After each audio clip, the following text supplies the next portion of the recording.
Alright, financial gurus. I'm here because I'm going to enlighten you guys today on why you shouldn't chase dividend yields. So, here I've looked up a stock called JPST. It's a short-term bond ETF aiming to return slightly more than the risk-free rate of return. Right now, the risk-free rate of return is like 1.75%. So, putting the price chart here at the 1 year time span, you can see that about once a month there is a sharp spike downwards in the share price. Why do you think that is?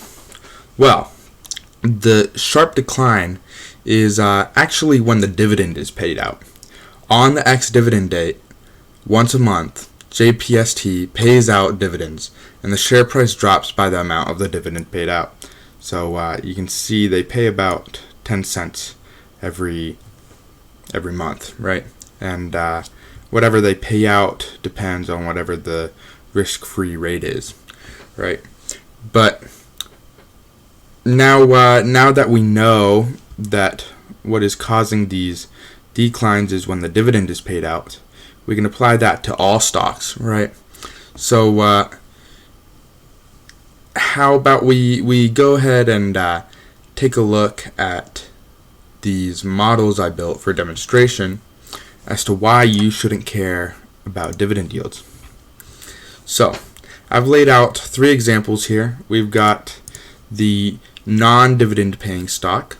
We've got a dividend paid at the same yield as the risk-free rate, aka the federal funds rate, and a dividend stock paying out 10% a year. And for the risk-free rate, I've gone ahead and I've set it to 2%. Just for demonstrations purposes. Right now, the risk-free rate is 1.5 to 1.75%. So I just didn't want to use decimals to make the examples easier, right? So I've displayed the data for a 10-year time span here, and as you can see, we've got a few fields here. We've got year. We've got the amount paid out in dividends for that year. We've got the cash on the company's balance sheet. And we've got the amount of savings you have in your personal bank account. And on this bank account here, we're assuming that you are going to be earning an interest rate equal to the risk-free rate of return, which most bank accounts do not pay that interest rate. But just for example's sake, we're assuming that you're going to get the risk-free rate when you've got your money parked, right? So if you run all the calculations as I have, you find that each one of these returns the same amount.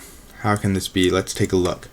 Well, on the non-dividend paying stock, obviously there's no dividends paid out, and so you're not going to have anything in your savings account, right? But on the ones that are paying a dividend, they pay out a dividend that is a percentage of their cash, and then they are also, these dividends are adding onto the savings. And so this one, for example, would be the summation of the previous year's savings compounded at the risk-free rate plus the payouts from this year, and so on, right? So we're just doing this over and over. And then the grand totals, of course, are the amount of cash still in the company plus the amount of savings in your account, right? So I've done all our calculations. You're in the same amount no matter what. So why do I think that high dividend yields are bad and something you should probably stay away from?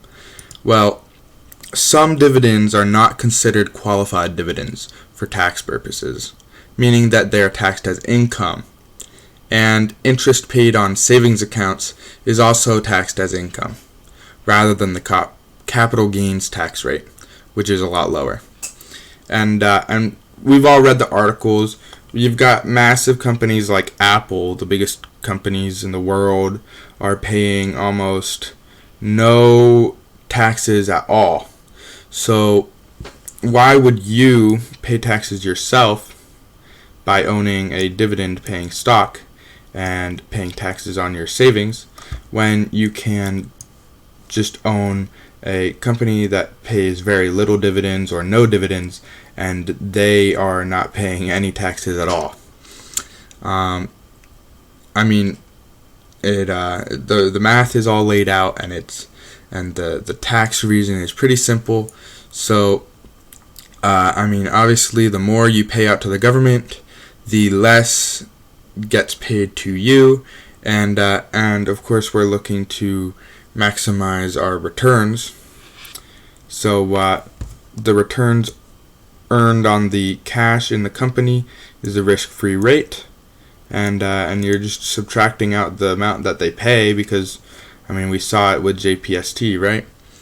So I recommend that you do not chase high dividend yields. Like I said, companies, they've got hundreds of lawyers there just to pay less taxes.